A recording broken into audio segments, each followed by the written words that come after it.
So I want to take a minute to introduce myself. My name is Michael Datesman. I'm currently a director of software engineering at Vecna. Vecna is a company based in Cambridge that makes software for uh, patient services. So, for example, when you go to a hospital or before you go to a hospital, if you want to log on to the portal and find out who your doctor is, what tests you're going to get some idea of what it might cost. That's the sort of software that we work on. We also make robots, and we also take that patient care software and repurpose it in a way that's designed to work in countries that have less infrastructure than we do in the US. So, for example, when the Ebola virus was breaking out, we modified some of our software, put it on ruggedized devices, and took it to Africa so that we could help run clinics there.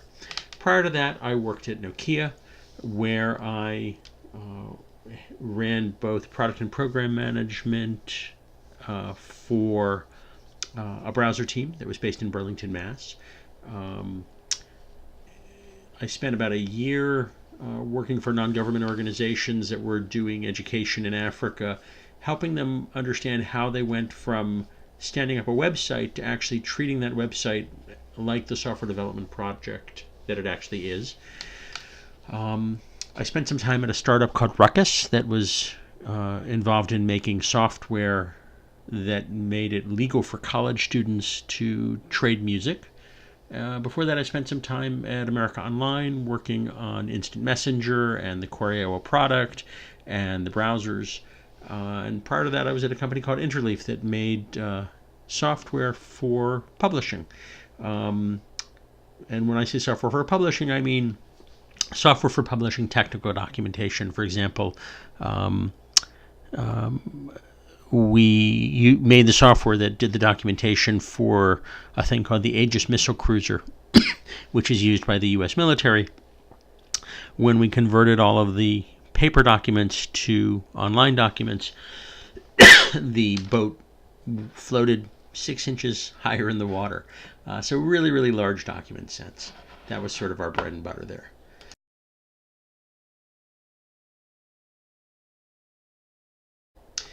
This year, as I thought about the fact that I was going to be teaching this class, I talked to some of the folks that I work with. I'm really fortunate that I work with some folks who are 2 or 3 years out of college, out of their comp sci degrees.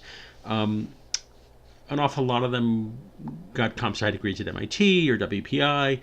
A couple of them got them from DeVry. A couple of them got them from other colleges in the Boston area, like Northeastern. And the question I kept asking them was, what are the things you didn't know when you graduated with your comp sci degree that you wish you had known? And there were sort of 3 common themes. The first was they wish they'd known how to work in a team on long-term projects. That's something we're going to focus on. Some things you may want to research yourself because they may be beyond the purview of this specific class was the concept of peer review. At our company and in most companies, you don't get to release code that will actually be available for customers to use without going through peer review. And knowing how to both give a good peer review and receive peers' feedback is very important. This is something that's also, if you're looking for ways to get some experience with that, go find an open source project that you're interested in. It's a great place to go and learn. The other thing that a couple of people called out was test-driven development. They learned all about theory and they learned all about programming, but what they didn't learn was how to design for testability, how to actually stand up tests that will validate the requirements as you write your code. In fact, test-driven development is all about standing the tests up, writing the code, and as the tests go from failing to passing, that's how you know that you've actually done a good job of building the feature that is actually being asked for.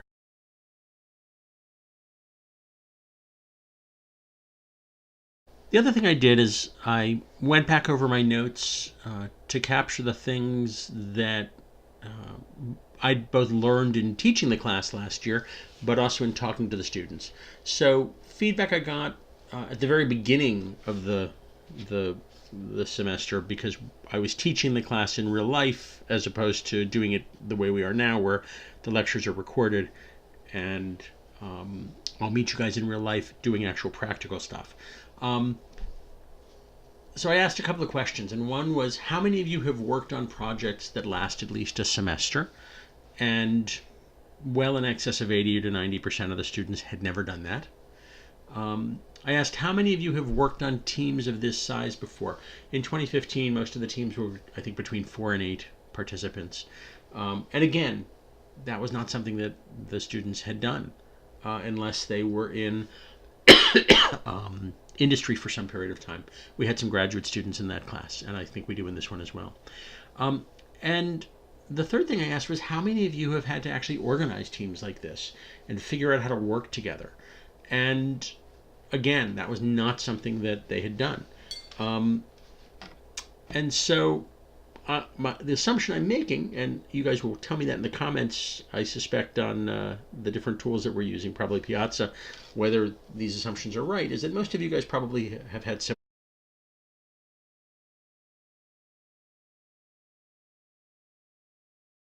So based on that, my goal for this class, for my part of it, is to give you some tools to organize your teams. And that's going to be both conceptually, thinking about teams in general, and it's also going to be some actual tools that you guys can use to communicate with each other. There are lots of tools out there to do this. We tried to pick some that would have a very minimal learning curve. And the other thing that we're going to focus on is giving you ways to think about the requirements and tasks that your team has to do. If you're going to succeed, you're going to have to get organized pretty quickly. You're going to have to get your teams up and running pretty quickly. And you're going to have to figure out exactly how you're going to organize your work.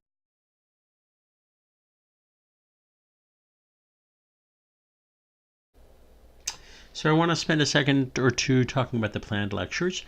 This lecture is going to cover a little bit of software development history, some pointers to presentations about Scrum, which is a form of agile software development, and the roles of people on Scrum teams.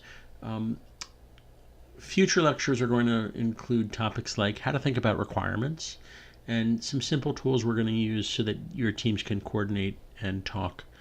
And one of the things I want to offer right now, and that I'm planning to make available, is opportunities most evenings of the week to get on a Skype with me and talk about any problems that you're running into, talk about your team organization. It's really important to me that we try and do that as early in the process as possible, because I think that doing that will mean that you're far more successful than you would otherwise be. So that's something will be offering to do, and I urge you to take me up on that offer.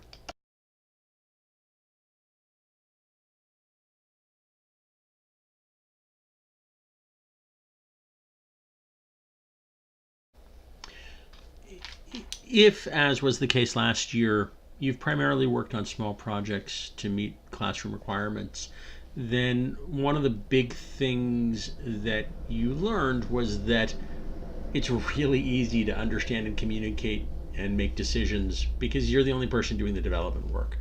And that seems obvious, but it's really important to think about. You know what you want your product to look like.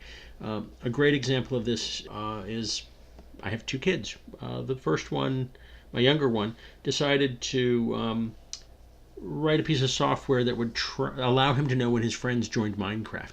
He knew exactly what he wanted it to look like. He knew exactly what he wanted it to do. If he decided that he wanted the colors to be purple, then that's what they were. He didn't need to talk to anybody about it. As more people work on a product, the artifacts or other methods you need to create to ensure understanding of decisions made increase. So let me give you an example from my other son. He is working on a product that is an open source version of Linux. It's one some of you may be familiar with. It's called Elementary. It has a beautiful UI. He wanted an easy way to install that on his Mac, and he started out doing it himself, for himself, not having to talk to anybody else. He came up with a good way to do an installation that made him happy, and it became something that other folks in the elementary community became interested in. And as he began to work with those other people, he began to need to learn a lot more about the code styles that they used, about how they thought about the project, about what they expected, about the branding. All of those things required that he look at information, at artifacts about it. And because it's a distributed project, it wasn't like he could knock on somebody's door and say, hey, tell me about this. They had to create a lot more structure around it. There are entire disciplines, for example, project management, that are now exist that were created to manage the process of creating value and delivering it to customers. And that sentence, creating value and delivering it to customers, is something that I want you guys to take really to heart. Everything you do in a software development project is about creating value and delivering it to customers. Because if it's not delivered to the customer, they're not going to pay for it. Let me help you think about this a different way. When you graduate, you will have to make a living doing what you love. Hopefully that's writing software. And if you don't know how to deliver value to the customer, they're not going to want to pay for it.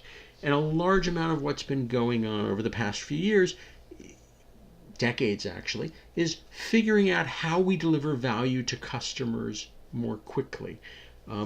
That's led to things like continuous integration that allows you to turn your crank to develop your software quicker, but it's also moved to things like the DevOps process. If you haven't actually read about DevOps, DevOps, I urge you to do that. It's where we're all heading. It's the process that allows people at Google and Amazon to release code into production several times a second. Think about that a minute.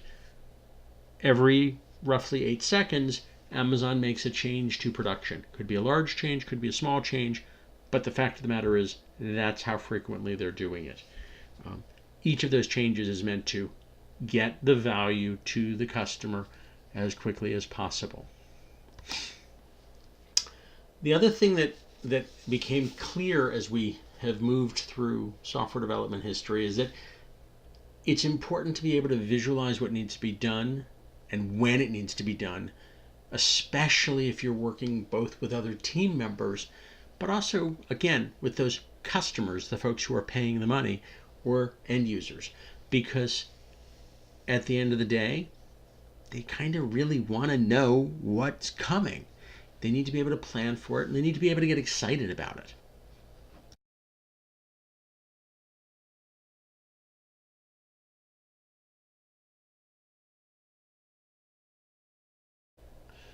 Perhaps nothing speaks as clearly to this concept of providing a visualization for when features of a project will become available is as commonly used as something called a Gantt chart.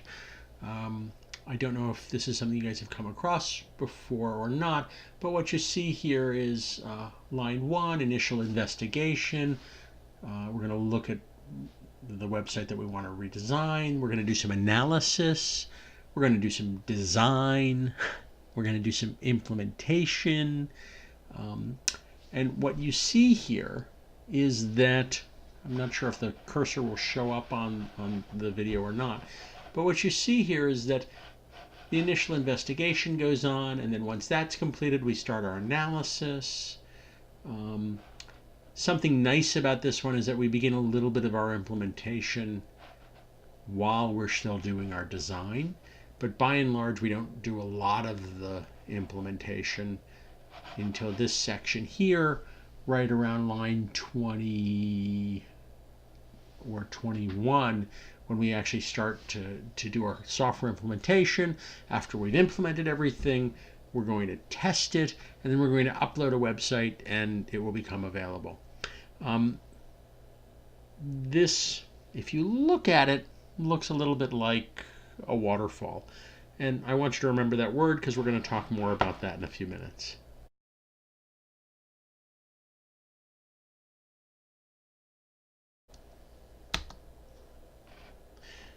So it's important to understand that Gantt charts have been around for a long time. They were created in 1910, and they were a simple bar chart that illustrated a project schedule. I'd like you to look really closely at the operations here. And I want you to think for a moment about what is it about these that are similar. It's essentially assembling something. So it says fit the side plates, drill a tap, counter drill, countersink it, hand tap it, and there's an amount of time it takes for each of those items.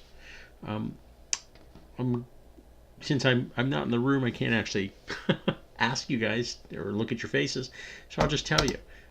The thing that is common about these is that they're repetitive tasks, and Gantt charts are incredibly valuable and effective in that kind of setting. But in software development, often what you're doing is not repetitive tasks. You're doing new development work. And so we don't actually know how long these tasks are going to take. And one of the things that we're going to talk about as we talk about Scrum and ways to organize your teams is the concept that the way we control for risk in Scrum is less, and in any Agile methodology, is less about forward-looking planning and more about breaking the actual work we're going to do into the smallest possible parts and allowing the teams to self-organize around that while limiting what's called work in progress. Now, all of these are words that you're going to hear again, so don't worry about it right now. We're going to talk a lot more about them in future installments, but I wanted to get them in your brain now.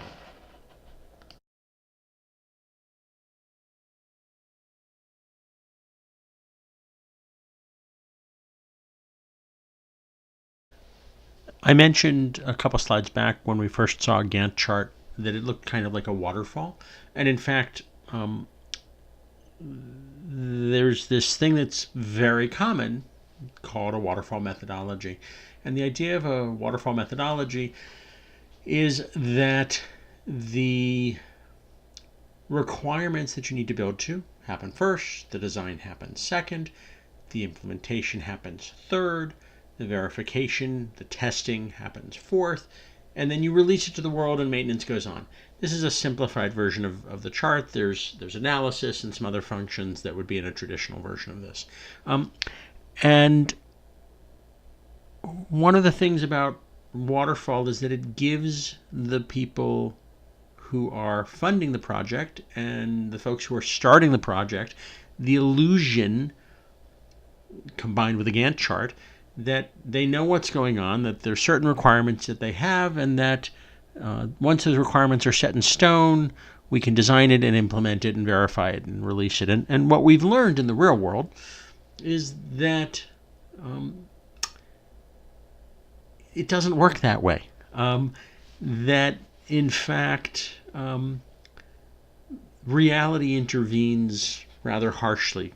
And I'm going to talk a little bit in the next few slides about what that actually looks like.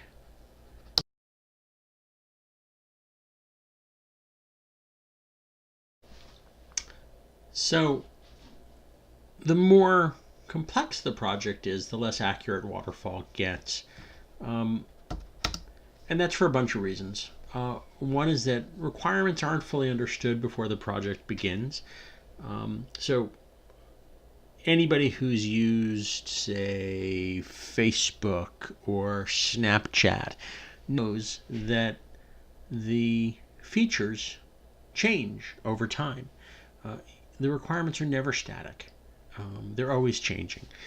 No matter how small your project is, there are going to be changes. Users typically don't know what they want until they've actually seen an initial version of the software, and then you have to make changes. Some of those changes can be really major and take a lot of time. Some of them smaller. And that is sort of a reiteration of the fact that requirements change often during the construction process. If the project is going to take longer than, say, 20 minutes, you're going to have other requirements that crop up. And new tools and technologies can make implementation strategies unpredictable. So there's more to it than that, but these are some common themes that you're going to come across.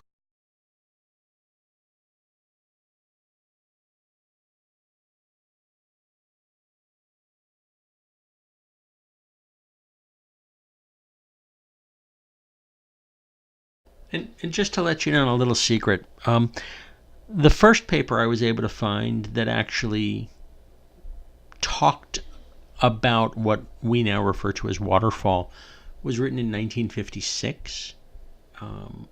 And it was a presentation that was talking about a really large software development process, one in which they actually had to write the tools necessary to make the management of the project go more smoothly. And in, I believe it was 1980 or 1983, one of the original author of that, a guy named Dr. Bennington, actually talked about the fact that in reality, what he described in the paper wasn't what really happened because they'd done a prototype first. Another little secret was a paper that was published in 1970 that sort of began the concept of getting people to think about waterfall. And it was called Managing the Development of Large Software Systems. And one of the first diagrams in the paper was the one that was similar to the one that I showed you a page or so back. But what people didn't catch, a lot of the people who read it didn't catch, was the next 15 or so pages of the paper that specifically talked about the fact that he believed in the concept, but the implementation on that first diagram was risky and invites failure.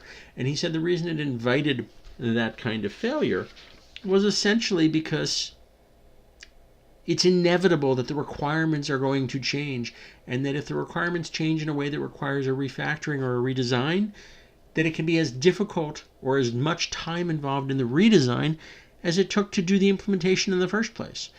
And so even the folks who were closest to the beginnings of what we now know as waterfall recognized that it had some limitations. In fact, a lot of limitations. In general, it wasn't a very accurate way to manage projects.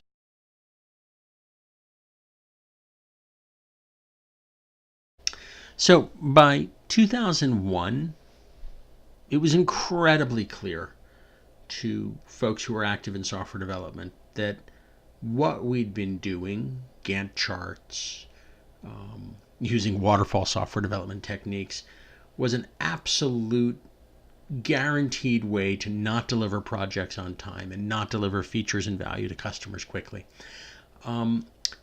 And at the invitation of a guy named Kent Beck, whose name you see up here, the father of extreme programming,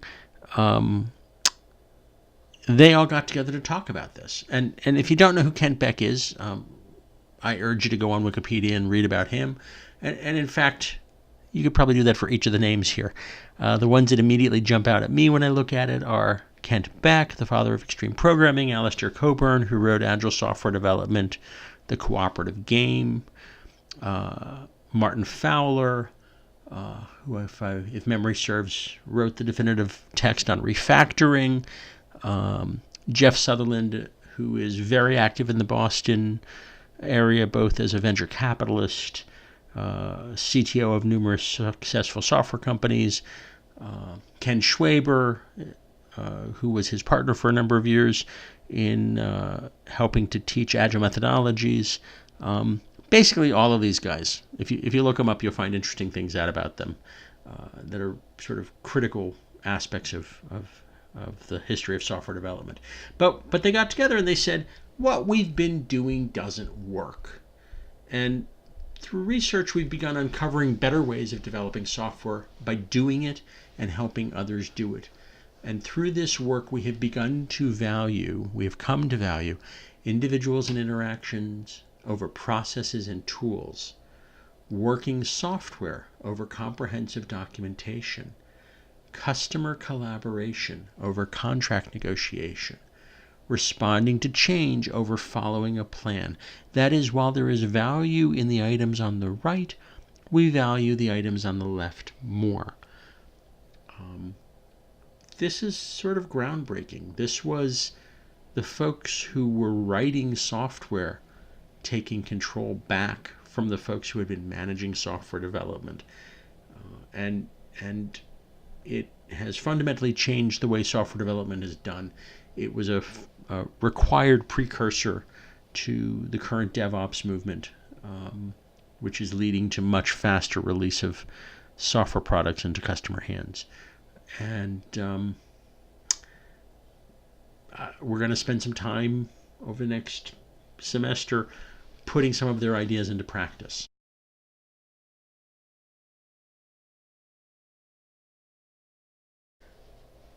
So, with the Agile Manifesto in mind, with the concept of valuing interactions between people more highly than the process and the structure of Gantt charts and waterfall approaches, the dev team becomes very important. And it's important to note that as a software developer and as a software development team, you really have exactly two primary goals.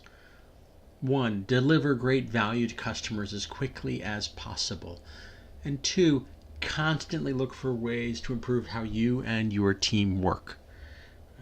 When we talk more about Scrum, we'll talk a little bit about the structures built into Scrum to make sure that we're thinking about both of those things all the time.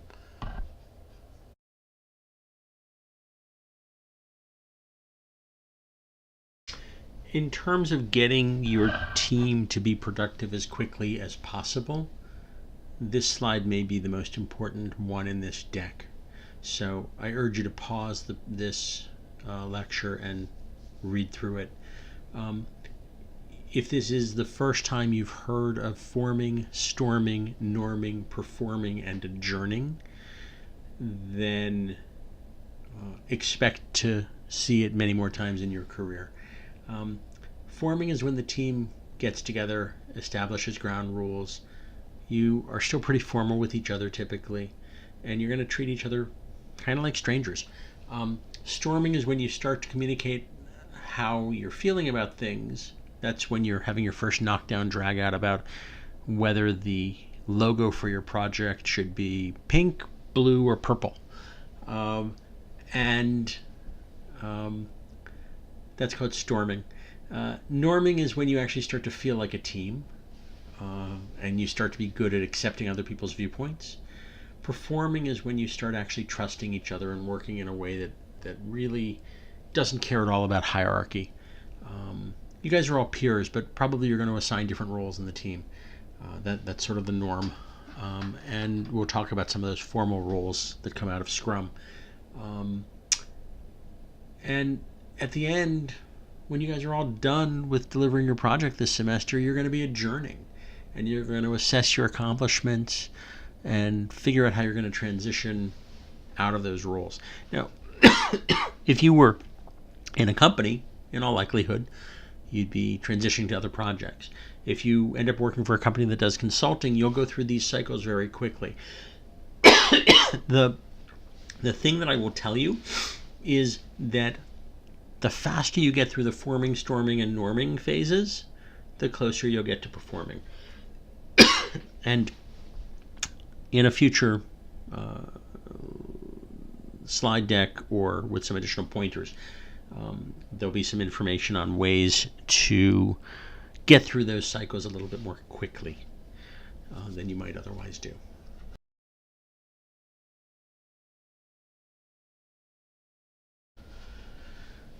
In response to the kind of command and control models of software development that we used to have, a lot of what we now call agile software development methodologies began to become more and more important. One of the most popular is called Scrum. And this is a really high-level diagram that I'm going to quickly walk you through. And essentially, it starts on the left with input from end users, customers, team members, and other stakeholders. That goes to a formal role known as a product owner. And the product owner's responsibility is to create a product backlog and create a prioritization for the items in the product backlog. That can be features, that can be tasks that need to happen. Every team organizes a little bit differently. And then the team, not the product owner, but the team doing the development work, will select how much to commit to do by the end of the sprint. And typically there'll be a sprint planning meeting. Typically there'll be two parts of it. The first part is held with the product owner, making sure that the team has a really deep understanding of the features and tasks that are being asked of them. Lots of discussion about what the prioritization is. Lots of opportunity to make sure that the product owner, who's usually thinking about features, is also thinking about technical requirements and technical debt. That backlog gets turned into sprints, and the team has to select how much it can commit to doing by sprint's end. And commitment is really important here. So you're going to estimate how long it's going to take. We'll talk more about that in a future discussion. And you're going to, with that backlog, pick the things you're going to get done in the first sprint. Those tasks don't change for the duration of the sprint traditionally. A sprint can be anywhere from 1 to 4 weeks, and we'll have to make some decisions about how we're going to handle that in this class. And it's an iterative process. There's another formal role called a Scrum Master. A Scrum Master is a person who practices servant leadership, which is really different than leadership. They're not telling the team what to do, but they are facilitating. We'll talk more about that in a future slide. There are daily Scrum meetings traditionally. They are time-boxed, which means the amount of time spent in them is limited. And the traditional sets of questions asked are, or the traditional statements go something like, yesterday I did this. Today I plan to do this other thing. These things are getting in my way and I need help resolving them. And then the Scrum Master's role is to help resolve those issues. At the end of the sprint, we review, and the goal of every sprint is to deliver potentially shippable product increments. In other words, the goal is to release something that we can show to customers. And then we hold another formalized process called a retrospective, where we look back at what we did in the previous sprint and notice things like, hey, we thought we were going to get 50 units of work done, but we got 55 done. Yay us. What was it that we need to, what can we learn from that? Or we thought we were going to get 50 units done, but we got 5 done. That's not good. What can we learn about that? What can we learn from that?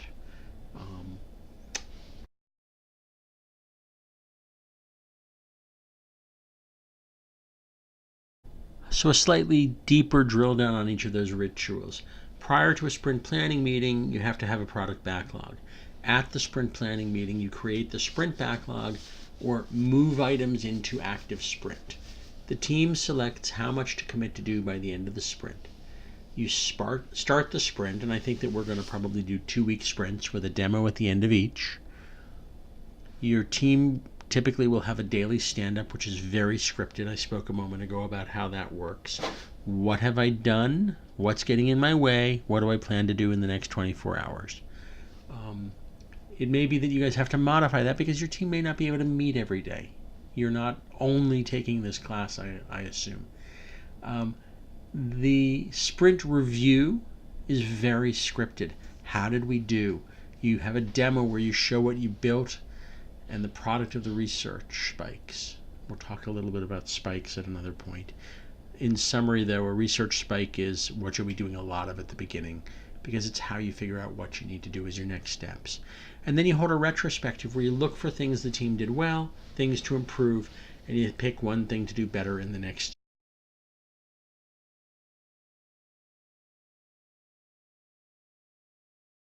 One of the formal roles in a Scrum team is the Scrum Master, and a Scrum Master practices servant leadership. The highest type of ruler is one whose existence the people are barely aware. A very famous Scrum Master said that. His name was Lao Tzu. If you don't know who Lao Tzu is, you should look him up on Wikipedia. He wrote a wonderful book called The Way of the Ways, or the Tao Te Ching. Another really good description that I came across was on dzone.com. A servant leader manages a team not by telling them what to do, but by removing impediments that get in their way and by coaching them in agile best practices. It can be thought of as a type of stewardship. The best Scrum Masters realize that they're responsible to their team. And that's a different way of.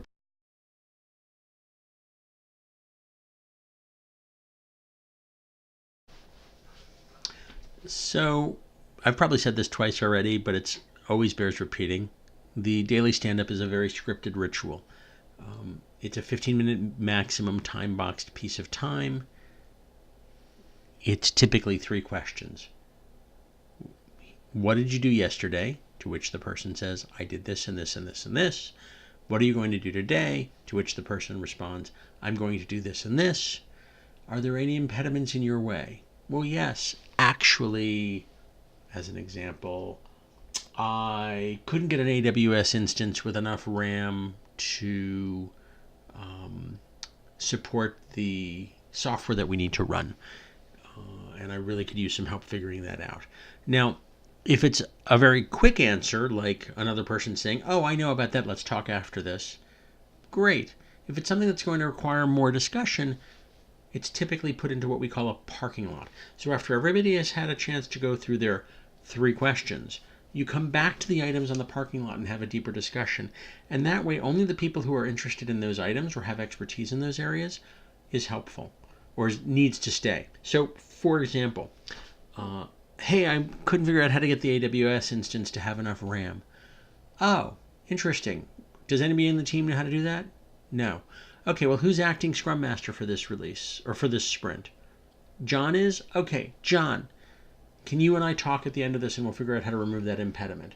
And John, as the Scrum Master's responsibility as a servant leader, is to figure out how to remove that impediment. So that might mean reaching out to the mentor for your project, or reaching out to one of the teachers to say, hey, how do I address this problem we're having getting the RAM set to the right amount for the AWS instance? And that, in a nutshell, is.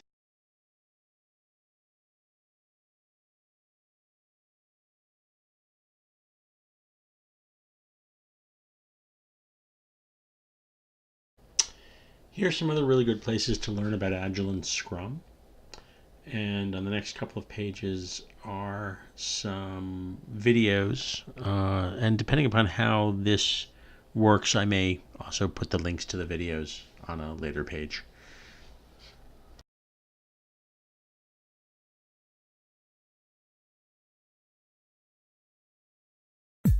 Hi, I'm Alex Perrick, a Senior Product Manager with TechExcel, and this is a quick overview of what Scrum is. Scrum is an agile development framework that allows teams to adapt to the changing nature of requirements by delivering software in small pieces that can be used to garner feedback from stakeholders and end users.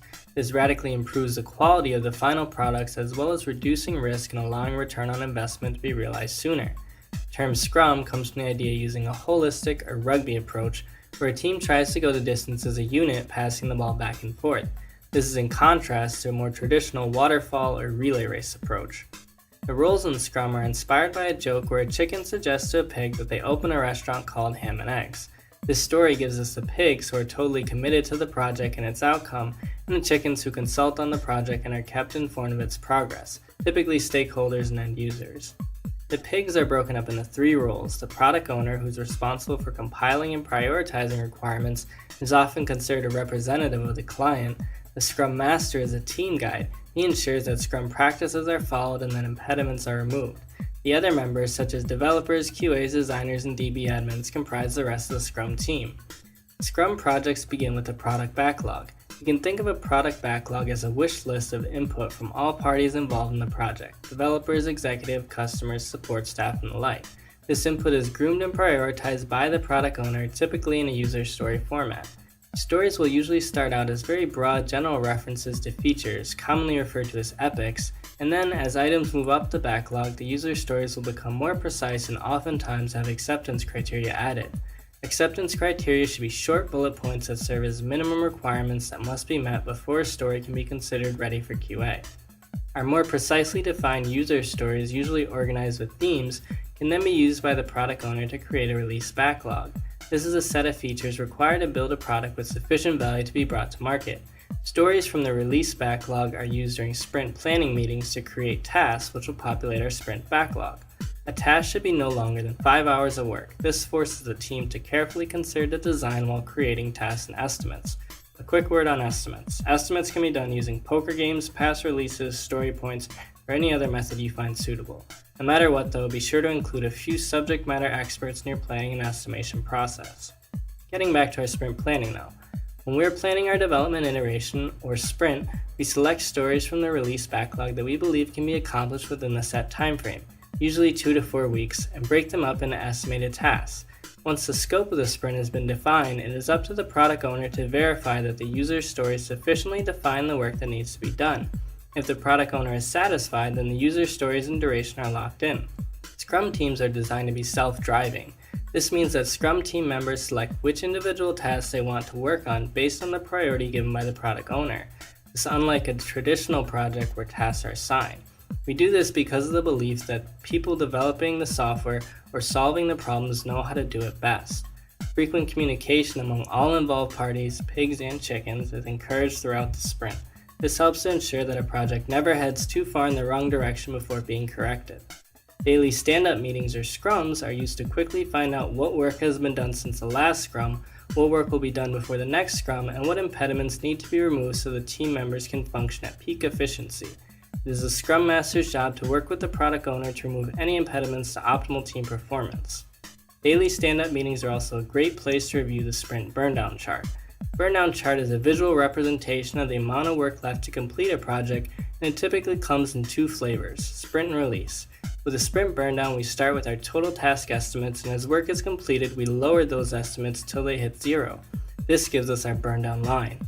Within a few days of the sprint starting, we can check the slope of our burndown line to gauge our velocity and estimate when all the tasks will be completed.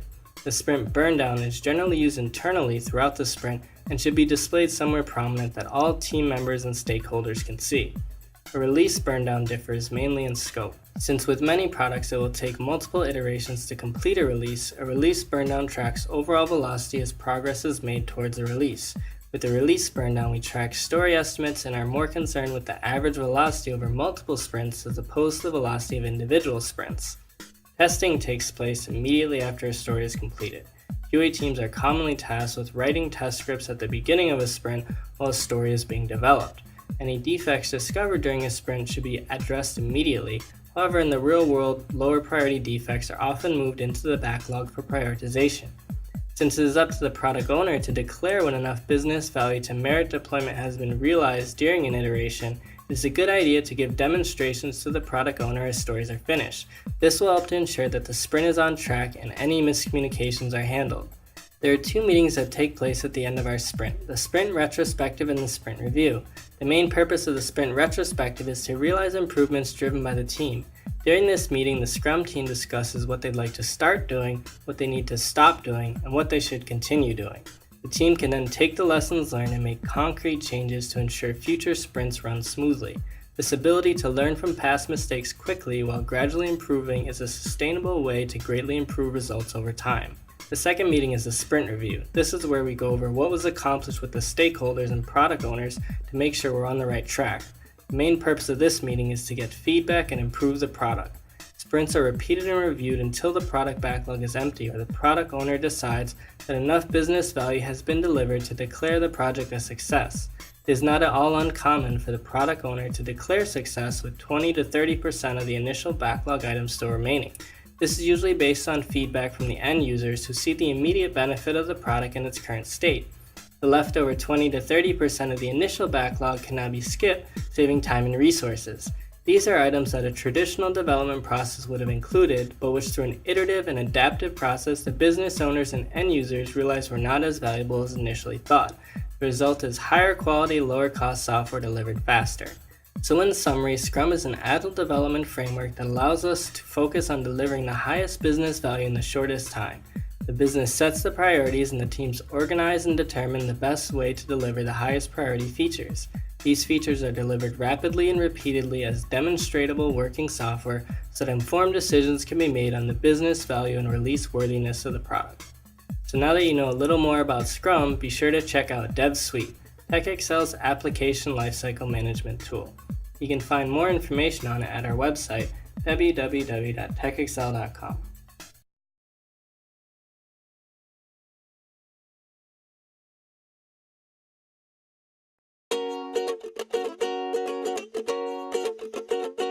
The Scrum Master is responsible for ensuring Scrum is understood and enacted. Scrum Masters do this by ensuring that the Scrum team adheres to Scrum theory, practices and rules. The Scrum Master is a servant leader for the Scrum team. The Scrum Master helps those outside the Scrum team understand which of their interactions with the Scrum team are helpful and which aren't. The Scrum Master helps everyone change these interactions to maximise the value created by the Scrum team. Scrum Master service to the product owner. The Scrum Master serves the product owner in several ways, including finding techniques for effective product backlog management, helping the Scrum team understand the need for clear and concise product backlog items, understanding product planning in an empirical environment, ensuring the product owner knows how to arrange the product backlog to maximise value, understanding and practicing agility, and facilitating Scrum events as requested or needed. Scrum Master service to the development team. The Scrum Master serves the development team in several ways, including coaching the development team in self-organisation and cross-functionality, helping the development team create high-value products, removing impediments to the development team's progress, facilitating Scrum events as requested or needed, and coaching the development team in organisational environments in which Scrum is not yet fully adopted and understood. Scrum Master service to the organisation.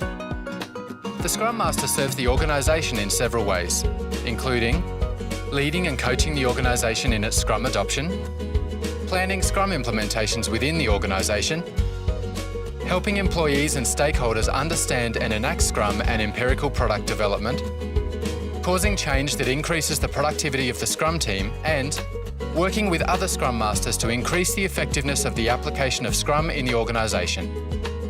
So, there you have it. Let's quickly review. The Scrum Master facilitates the Scrum events, helps the product owner manage the backlog and interact with the team, removes impediments for the team and helps them self-manage, and makes sure everybody is using Scrum correctly.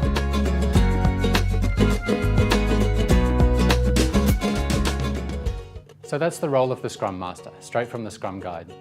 A good Scrum Master will help the team stay focused on their product goal. They'll remove impediments and help communication with the product owner. And by doing this, they'll keep the team focused, keep them effective, and get them delivering great products. For more information on Scrum, check out SSW TV, or to get it implemented in your own company, give us a call and see what's possible today. Cheers.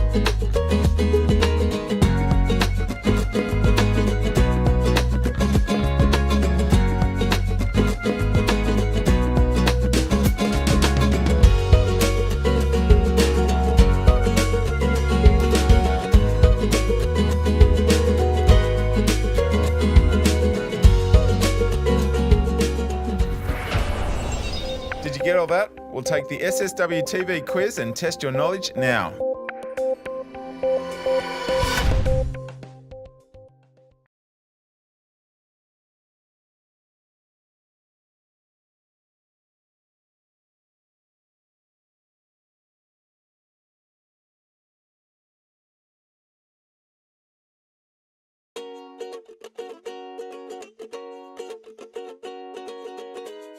The product owner is responsible for maximizing the value of the product and the work of the development team. How this is done may vary widely across organizations, Scrum teams, and individuals. The product owner is the sole person responsible for managing the product backlog. Product backlog management includes clearly expressing product backlog items, ordering the items in the product backlog to best achieve goals and missions, ensuring the value of the work the development team performs, ensuring that the product backlog is visible, transparent, and clear to all, and shows what the Scrum team will work on next, and ensuring the development team understands items in the product backlog to the level needed. The product owner may do the above work, or have the development team do it. However, the product owner remains accountable. The product owner is one person, not a committee. The product owner may represent the desires of a committee in the product backlog, but those wanting to change a backlog item's priority must convince the product owner. For the product owner to succeed, the entire organization must respect his or her decisions. The product owner's decisions are visible in the content and ordering of the product backlog. No one is allowed to tell the development team to work from a different set of requirements, and the development team isn't allowed to act on what anyone else says. So, there you have it. Let's quickly review. Your tasks as a product owner are to clearly express product backlog items, prioritize and order PBIs, ensure the value of the work delivered, ensure that the product backlog is visible and clear to all, and ensure that the team fully understands the product backlog. So that's the role of the product owner, straight from the Scrum Guide. A bad product owner will send your team off on the wrong direction, but if you follow these rules, you'll maximize the value you get from your team every sprint. To find out more about Scrum, check out SSW TV, or to get it implemented in your own company, give us a call and see what's possible today. Cheers.